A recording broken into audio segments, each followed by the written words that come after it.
I think we're actually recording. Rachael Henke, we did it. We did it. We got through the technology, which is Ah, so interesting. But this is the challenge of working from home, but we are brilliant. If we can make it through the technology, we can make it through anything. So that's my way of introducing episode 6. Hey, it's E.B. Moss, and this is episode 6 of Insider Interviews. If you caught episode 5, then you know I was talking about the how and why of building a B2B podcast. And that's just one of the tools in the arsenal of today's guest, Rachael Henke. She's the director of Dell Technologies, global brand advertising, content, and customer engagement storytelling. Yep, it's a long title, but it's a big job for a big company. Rachael will talk to us a little bit about how she uses breakthrough creative, data-driven media decisions and really customer-focused content at scale. And it's definitely scale when you're talking about Dell Technologies. So here's Rachael. I'm here with Rachael Henke. She's the director of Dell Technologies, global brand advertising, content, and customer engagement storytelling. That's a long title. It's really long. I abbreviate it sometimes, but for you, I gave you everything. I love it. Give me more. Give me more. Yes. How do you abbreviate it? A lot of times I shorten it as brand, because everything we do ultimately the purpose is to elevate the brand. Mm-hmm. And so, when I'm talking to people and I just want to, cut to the chase, it's really, we do storytelling around our brands and brand elevating work. Excellent. But we do it through content, we do it through telling stories about our brand, and we do it through telling our customer stories and how they partner with us. And so, I really think it's important to break that down, especially when we're having these kinds of conversations. Yeah, great. Well, I want to explain a little bit about what we're going to explain. We have a lot to cover. Mm-hmm. Because Dell Technologies is technically still a new brand. It's 3 years old. I'm going to ask you to explain that as we get into it.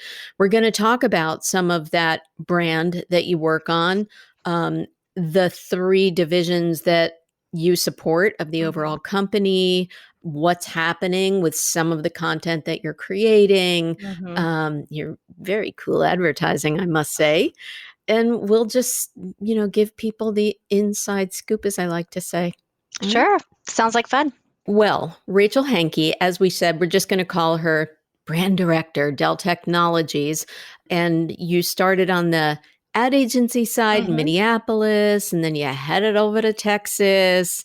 And you've been with, can we call it Dell instead of Dell Technologies for shorthand? Actually, we can. I do prefer Dell Technologies. That's actually the company we are. And as we get into talking about how the brand has evolved, Dell Technologies is the company name.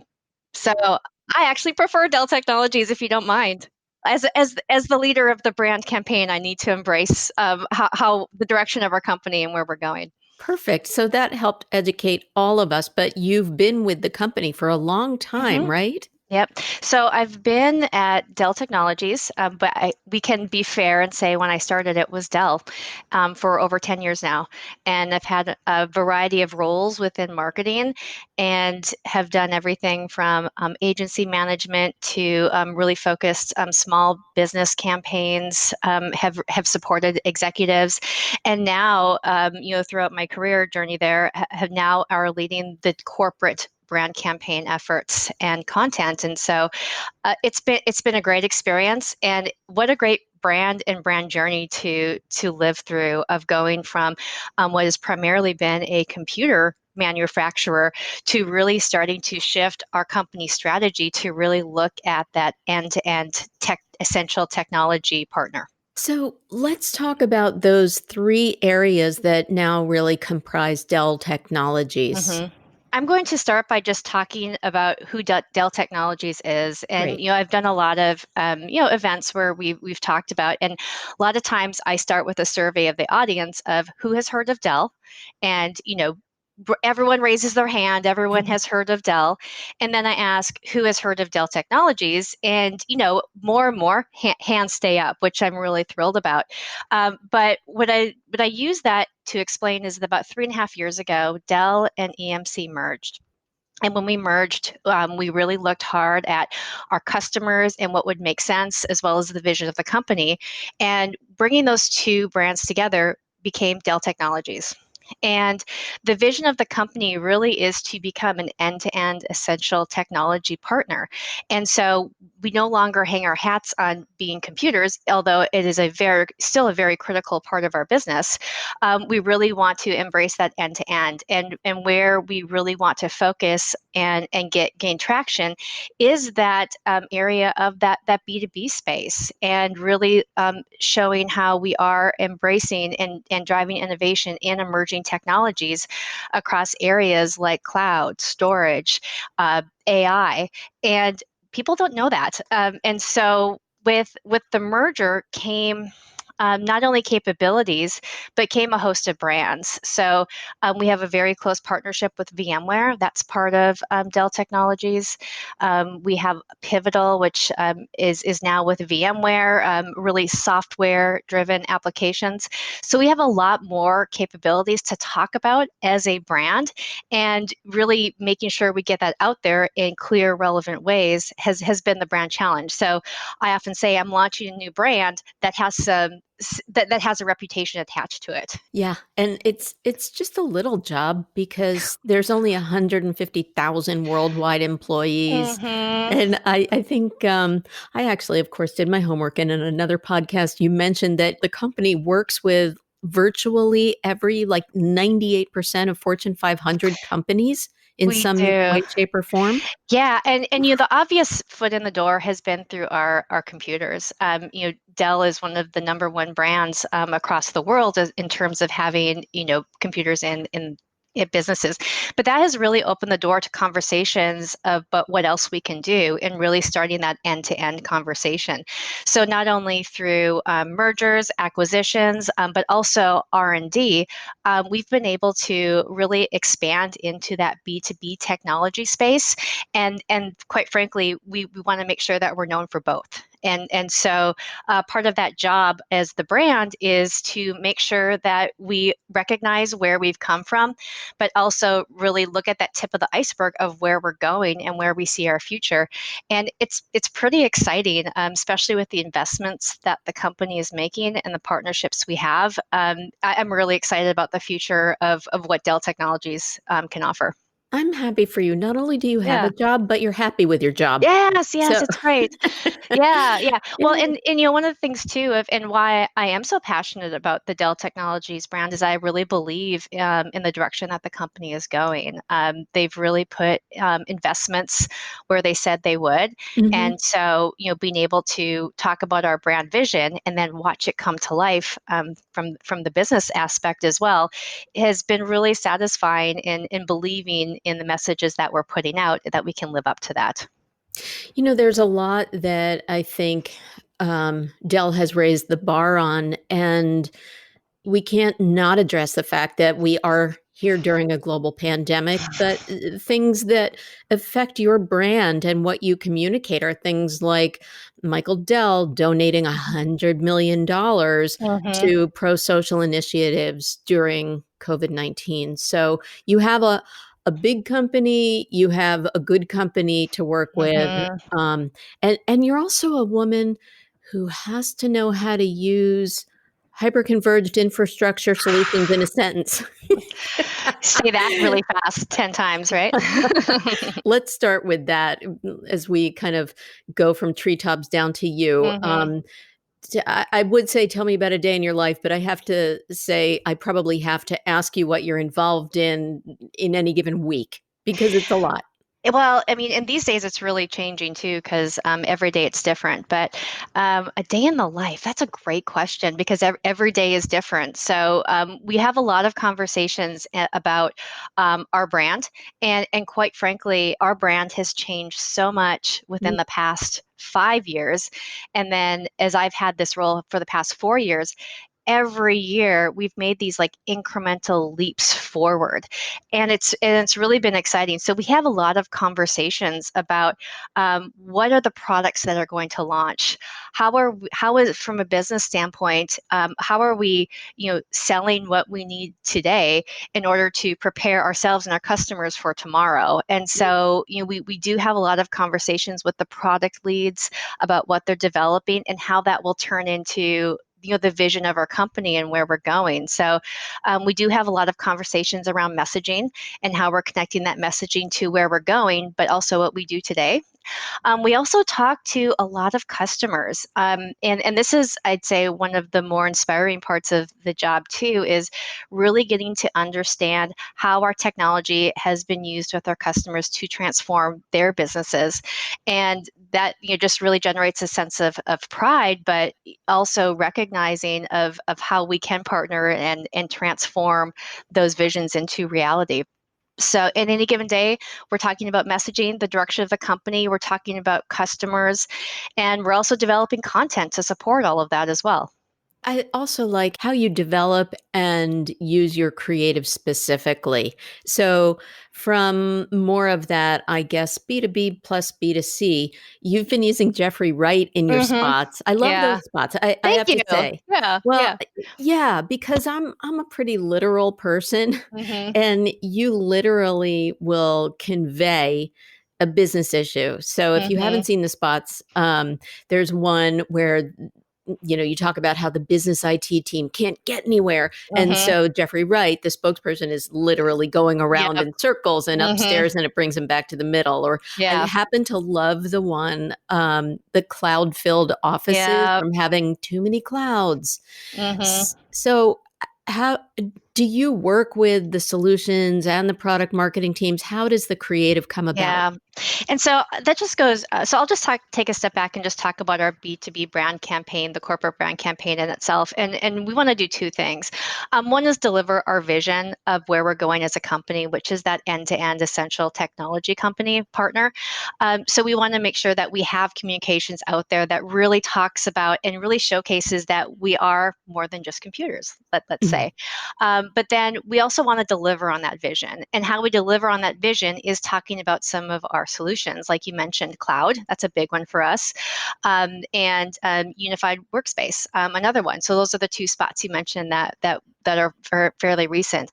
And so we like to make sure that with the vision, we're talking about the visionaries within the company, but then with the products, we're talking about what do we have that is innovative. And so we work really closely with the cloud team in coming up with the messaging and then connecting that vision solution work to the demand gen work that's in the field too. So making sure that we're working hand in hand, Mhm. not only from providing that creative umbrella and dangling that carrot, so to speak, but having that open up the door for sales teams, for the demand creation team to really go in and deliver on that and have those deeper conversations. Mm. So it doesn't feel like there's a hard and fast line between B2C and B2B because consumers are Yeah. using technology, consumers populate Mhm. the IT teams. Yeah. So, I mean, and this is everyone's a consumer. So, Yeah. I mean, that you can't get around. So, and I don't run the consumer campaign, but I work very closely with them. It's a peer of mine that does that. But we talk really intimately about like how do we connect the work so we're lifting all boats, and so making sure that what we are looking at from a consumer standpoint, we're talking about our premium products. A little known fact: some of the Dell computers, because the computer division is still called Dell, and Mhm. probably always will be.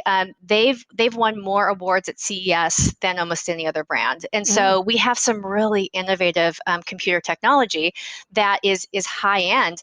And so when we look to connect the work, we really look at the best of that consumer work and to connect that to our B2B side and making sure that it's working for both. So if there's a consumer campaign that works really well, it provides lift to our business side as well. So we know that, and so we work together to make sure that we're talking at the right points. Got it. Now, I'm going to digress from your a specific day to day, but I think that you do support small business as well. Mm, Um, but there were two activations that happened. Well, one's happening right now, and hmm one was just last week. And I want to hmm cite them because I just think that they're good examples. And it still seems that so much of what I think of is the support that Dell Technologies provides to small business as well. So, my friend Ramon Ray created hmm an all day virtual conference, and hmm Dell Technologies was one of the sponsors, and an SVP of your small business hmm division was talking about how they are really, really intent on being accessible, in being hmm helpful. You've got like virtual IT team behind you. So how does that ladder up to the overall positioning of the company? Because it seems like accessibility and information, as we all struggle so much today, Yeah. and as we did trying to get this podcast going, is more important than ever. Yeah. Well, I mean, small business has always been such a core part of Dell Technologies, from day one, really. And as the company has grown, we've never lost that small business spirit. And I will say, Michael Dell, he's an entrepreneur at heart. And so he has like a huge soft spot for small business, not only from, just really admiring what they do, but wanting to support them. And so even now, when small business is really struggling, we've actually doubled down in understanding how can we support small businesses right now. So I know there have been a lot of offers out there in terms of like how do we extend financing and support to small businesses. But we also have, we just recently launched a small business campaign too that really showcases how we shifted as a company. So our small business, our Dell Technologies advisors are now all working from home, but yet still supporting small business. That productivity has not decreased at all. And so we just wanted to make sure that we're really clear with small business that we're still here for you. We're shifting as a company. We know that small businesses are shifting, and we want to know how we can help. And really just being as committed as ever, and making sure that our small business partners feel that as well. That's great. Yeah. And the other example that I threatened to talk about is I'm so happy you're on this podcast because Yeah. Yeah. clearly I love podcasting. I love audio. There we And are. Yeah. yep. And you guys, with the small business division, again in particular, have hmm partnered with Entercom and hmm created the first ever virtual podcast conference. I don't know if I'm going to pronounce it right.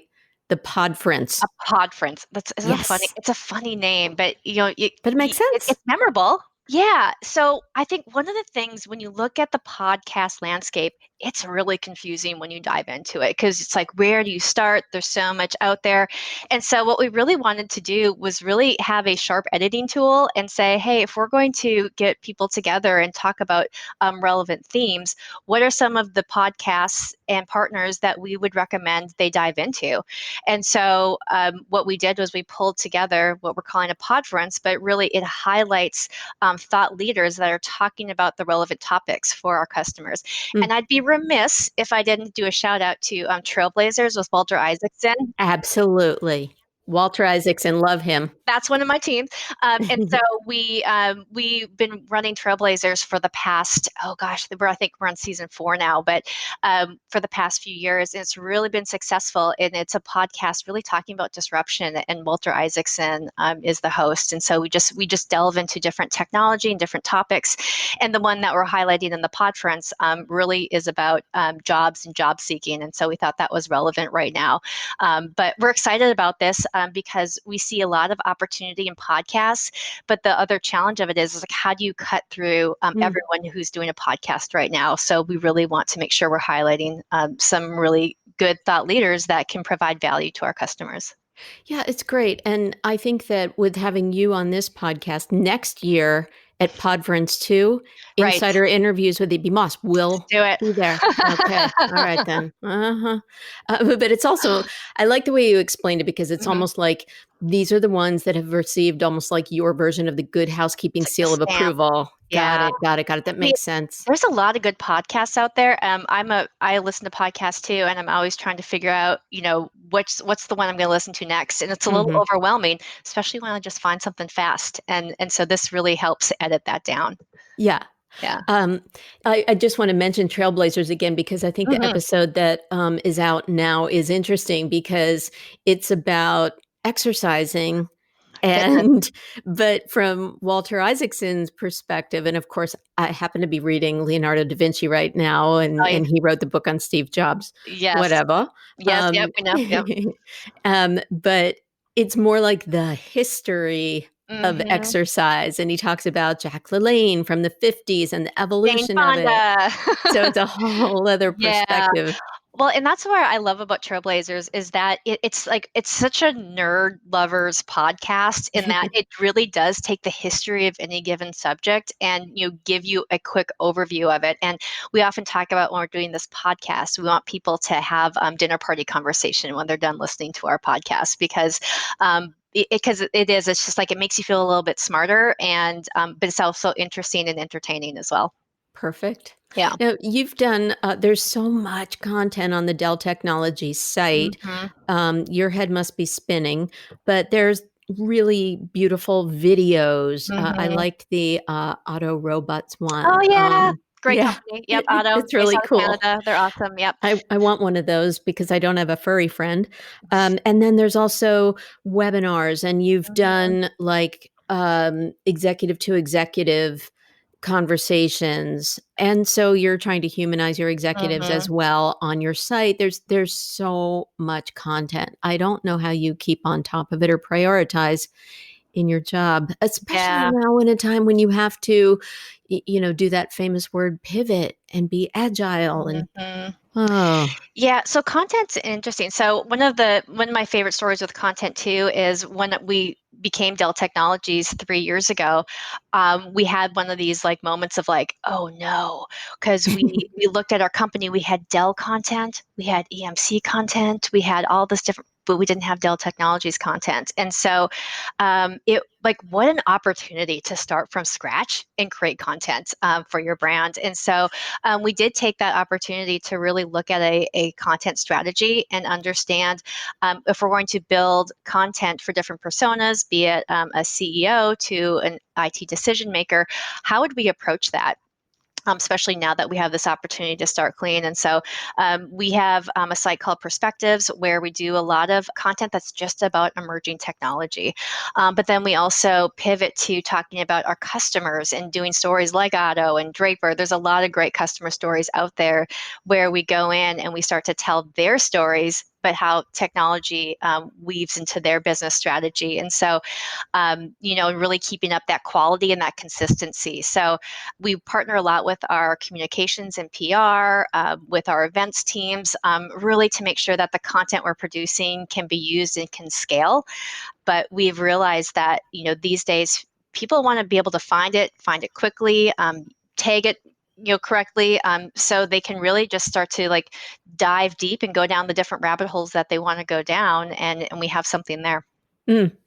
Are there any other brands or marketers that you admire who are doing things well right now? I would have to say one brand that we keep an eye on a lot is Microsoft. Over the past few years, they've just really gone from being known as from Office to now they're known as cloud, and so really taking the investment of their business and transforming that into how they go to market as a brand is something that is really admirable. They've been able to pivot that very clearly and very quickly, and it's shown across the board in their stock price as well. In terms of marketers, one that pops to mind is Fiona Carter from AT&T. Ah. I could listen to her forever. I mean, she has a beautiful accent, but just like she's really smart, has a lot of good things to say about both the creative and the agency side, as well as she's the chief brand officer at AT&T, and really managing how do you manage a brand, how do you align it to the business, and then how do you get the most out of your agencies as well. And her experience is just so well rounded, and she has such great insights. Great. And of course, I love your agency, MediaCom. MediaCom is a fantastic partner. They have been for many many years, and they're strategic. They're our global agency, and so we we don't know what we do without them. They're a fantastic partner and give us great insights as well as guidance. So you used a good word, insights. Tell me about how you balance creative and data Ooh, to the Mhm. art and science. Yes. Yeah. And so one of the challenges that any brand marketer has is how the heck do you measure brand advertising? Because you're not necessarily tied to a click, a call, a transactional sale, but we absolutely recognize that the brand has to influence that positively. And so we do a lot of measurement, honestly, that really looks at the creative as well as what it's driving. And so we will, we'll do message testing. We test our creative so we understand, is the message that we intend to come out of this TV spot, for example, is it coming across in the ad, and making sure that we have those nuances there that make sense. And then, but also, does it make people feel good? It's like that emotion of, do you feel good about the brand when you finish watching this? And then we do a lot of measurement too in terms of perception shifting, and we try and really look closely to align that with business results as well. And this is where the data does get a little tricky of like, hey, we've gone in and we've done a survey of how perceptions have shifted pre and post campaign. Then you have to look at the business too and see, is that starting to shift around the same time, and making sure we're not just looking at data in a silo. We're looking at it, we're working with the regions and the demand gen team to make sure that we're working together. So if they want to sell cloud, we're doing a brand campaign that talks about driving that perception while they're driving the sales conversations, and really making sure that we're working together on that. I see what you mean. So that takes a lot of balance. So I'll use that word balance. Mm-hmm. And last year at this time, according to my research, you Yes. were speaking at Brand Innovators, Mm-hmm. and you were on one panel about work, life, and the proverbial getting it all done. And I love your bio because you talk about one horse loving child and one gaming loving child. So Yeah. how do you balance? How do you do it all now that you're WFHing? Yeah. Yeah. I don't know how we all do it all, right? I mean, in a moment of vulnerability, I'll just say, every day is, it's a challenge, right? And I mean, one of the things that I have to harp on myself on is self care, and that especially when you work from home. I'm the type where I will just sit in front of my computer for 8 hours straight and be like, "Did I eat? Like, when was Yeah. the last time I saw the sun?" And so I do have like calendar reminders to get out and exercise. But the other thing that I remember talking about this at Brand Innovators, and it struck a chord with a lot of people, is I'm an introvert. I have an extroverted personality, but I'm definitely an introvert, which means that I get my energy from being alone. And so I have to work really hard to recognize when I've hit my limit in terms of using Zoom too much. That, for an Mm. introvert, that can really suck it out of you.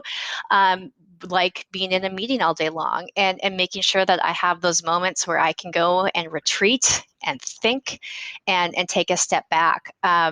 It's not always easy. I don't get every day perfect. I have two kids running around too right now, and they're not afraid to interrupt me. But I think I always have to reset with myself. And like I said, I'm not perfect, but I try. I think that's Yeah, such good reminders for yeah, everybody, yeah. everybody. And I also find that energy begets energy. Hmm. And the more I stay inside, the more I kind of want to go back to my cocoon. And that worries me about the future. Yeah. Will I be kind of a little agoraphobic, when we're allowed to Maybe. go out? Well, I know, and you keep thinking about, like, when we go back into the office, we call Yeah. it back to site. What's that going to be like? And are we going to come back different? Are we going to socialize differently? And the answer is probably we just don't know how yet. Yeah. I'll So look I'll look a yeah. little bit bigger. Although I will say I read something somewhere about the office of the future, and that it's going to probably have more space. You know how they had the open office Mhm. spaces where everyone was kind of crowded in or hoteling, and that the new office spaces will probably have, just because of, I don't know, germs, they'll Yeah. have more space. And I love that, because as someone who needs thinking time and Hmm. space, I hope it allows people to be able to, have a little bit more privacy at work, which I think it needs to be a balance as well. But I think there will be a lot more hybrid situations where you go into the office in certain days, and you figure out you can do what makes you most productive and human. So I'm hoping that's what one of the outcomes is. You know what I hope one of the outcomes is that we get rid of that cursed hot desking. You're not Yes, gonna that's that it. The you don't want hoteling. somebody Yeah, else's, like, little hands all over your stuff or that's ooh. that's one of those as well. Yeah, Oh, that's hoteling, I see, that's the yeah, same thing. hoteling. Yeah, Got it, okay, I'm not one of the cool kids, but now you are. now I am. Well, to sort of wrap it up, we had touched on the future and what's gonna happen, so let's bring it back a little bit to, your crystal ball about the Mm, business. I actually have a two-part question. Will you figure out a way to keep embracing sponsorships in more mm, creative ways, more virtual ways? Where does budget for big live sporting events or anything like that mhm. go? And then part 2 is, what do you think the future looks like through the lens of Dell Technology? What's gonna be easier? What's gonna go away? Yeah. So a Oh loaded gosh. couple That questions. is a loaded. Okay, I'm gonna start with. Take your time. You have to remind me the second question when we get to Okay. it. But no, I first I'll start with sponsorships, and it's really timely to ask that, because we are a PGA sponsor, and we have Dell Technologies Match Play, which was supposed to take place in March, and we had a huge activation planned around it, and of course plans changed. Mhm. Pivot. And yeah, but I still feel like sponsorships will still be a strong something strong, and that we will continue, because let's face it, sports is going to come back. I think people want sports more than Yeah. ever, and so we're not walking away from that at all. In fact, I think we're looking to see how can we get into more of it once things get back up and running. Sports is one of those things that bring people together, and personally, from a marketer who buys TV, live sports and live news, that's where actually your spots get seen. And so Mhm. I think we will need to look at, when sports get up and running, what are people watching? Has that shifted? We'll definitely have our pulse on those insights, but I think people will be more excited about sports than ever, and we're going to be there. Great. So yeah. Well, that actually helped with the part B of the question, which is what you think the future looks like through the Dell Technologies lens and Mhm. what might stick around, what might go away. So I do hear you saying that, you're not giving up on linear media, for Mhm. example. But what are some of the other impacts that you think will uh, come Yeah. out of this with? Well, I always have to look at it from the lens of the customer. So, first of all, we're really looking at what our customers are going to need in the future. And we truly believe that because of what has happened globally, companies are really looking at how do they digitally transform in a way that makes sense, also in a practical way. And Dell Technologies is known as a practical brand, which we're very proud of. And so, we want to make sure that our brand is there to be that partner for our customers, as they know they need to make changes, because the world will be different.